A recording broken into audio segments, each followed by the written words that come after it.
Hi everyone, welcome back to Fantasy Theory. Today we are breaking down episode 2 of season 2 of What If, titled What If Peter Quill Attacked Earth's Mightiest Heroes. This episode deals with Peter Quill as a young boy and a different take on the Avengers. This episode had a lot of action and was definitely different from the first episode featuring Nebula. Without further ado, let's jump right into it. This episode opens with jet fighters trying to take down some flying object crashing into New York City. We hear Haley Atwell voicing Peggy Carter, only this is not Captain Carter, this is an older Peggy Carter who is the director of S.H.I.E.L.D. This taking place in 1988 rather than in 1989 where we see her in the first Ant-Man. The jet fighters shoot down the object onto Grand Central Station Bridge to reveal a young Peter Quill with glowing eyes walking out. Cool little callback to the first Avengers where we see them fighting the Chitauri army. We learn that in this universe, Yondu does find Peter, however unlike most other universes, Yondu does give Peter back to his father Ego, rather than raising Peter himself. With Yondu's mission being completed and Peter returned to his father, Peter is not raised into a loving family, but is deceived by his father and turned into a weapon to destroy the cosmos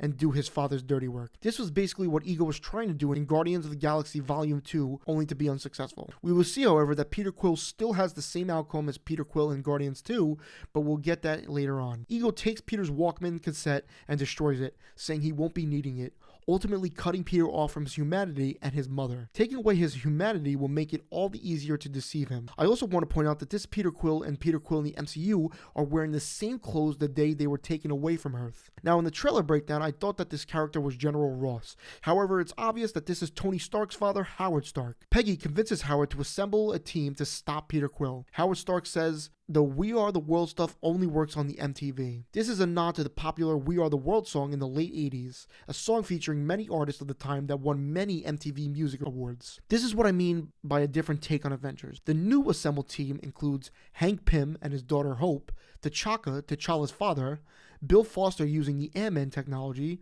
Dr. Wendy Lawson, Thor, and the Winter Soldier, who as of right now only sees himself as the Winter Soldier. What's interesting is that when Winter Soldier is introduced, Peggy and Howard recognize him. Peggy saying he looks identical to Bucky. I also want to note that there is some tension between Howard Stark and Hank Pym. The same tension we saw in the first Ant-Man where Hank explained he didn't want the Starks to lay a hand on his technology.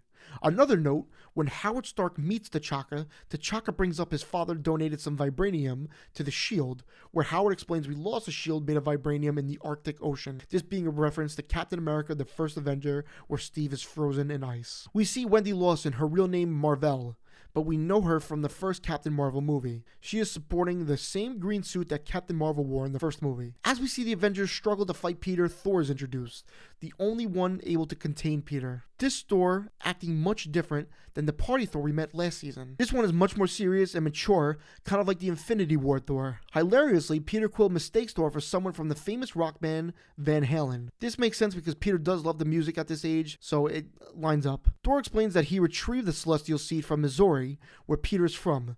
The group discussing what to do with the seed. Howard Stark, thinking like his son Tony, suggested he just throw it down a garbage disposal. This being the same line Tony said about the Time Stone in Infinity War. Seems as though the writers took some inspiration from past Avengers movies. Thor goes on to say only a celestial being can penetrate the seed, destroying it. As we pan to Peter locked in the same type of cell that Loki was locked in the first Avengers movie. Hope and Peter meet. Hope shows Peter her Walkman, which is the thing that was taken away from Peter, which now is ultimately the thing that will bring Peter back to humanity. The two share a mutual bond over losing both their mothers, and Peter explains how he only just wants to get home and his dad is the one causing the mayhem. Hope shows compassion for Peter and helps him escape using the shrinking technology that her dad created. The heroes devise a plan to stop Ego by splitting up. We see the Winter Soldier, Hank Pym, and Wendy go to where Peter is, and the others go to where Ego is. The battle with Ego and his mind-controlled kind of sand or dirt army is pretty entertaining. While fighting Ego, Thor says, "Not so long as there is a breath in my body," to Ego, when Ego states he has something he wants. Another callback to a past Avengers movie,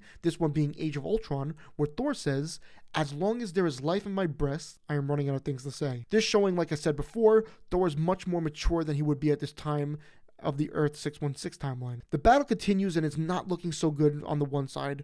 while Hank finds Peter at his mother's grave. Wendy goes on to say she can contain him in some way, but Hank says they should talk to him like the person he is. Hiding in the bushes is the Winter Soldier waiting for the cue from Hydra to assassinate Peter. Hank talks some sense into Peter and gets him to go with them and be a part of their family. As this is happening, Howard intercepts the call with Hydra and also talks the Winter Soldier out of assassinating Peter. He does this by calling him his real name Bucky and mentioning his best friend Steve Rogers, which is the first time we see the Winter Soldier straying away from what he is forced to be. When Peter finally faces his father Ego, things go south and Ego calls him a disappointment. Peter has a very similar reaction to the Peter in the MCU when he finds out that Ego killed his mother. Peter defeats his dad just like in Guardians Volume 2, and the group then celebrates after. Thor tries a beer and says another, just like how he did in the first Thor movie after trying coffee for the first time. Only this time, he doesn't slam it on the floor. We even get a cameo from the cute cat Goose, which Wendy gives to Hope and Peter responds with him, "I'm more of a dog person," perhaps foreshadowing his future with Cosmo the space dog. Finally, we get the closing shot of the new Avengers playing in the Avengers theme. Anyway, that's it for the breakdown.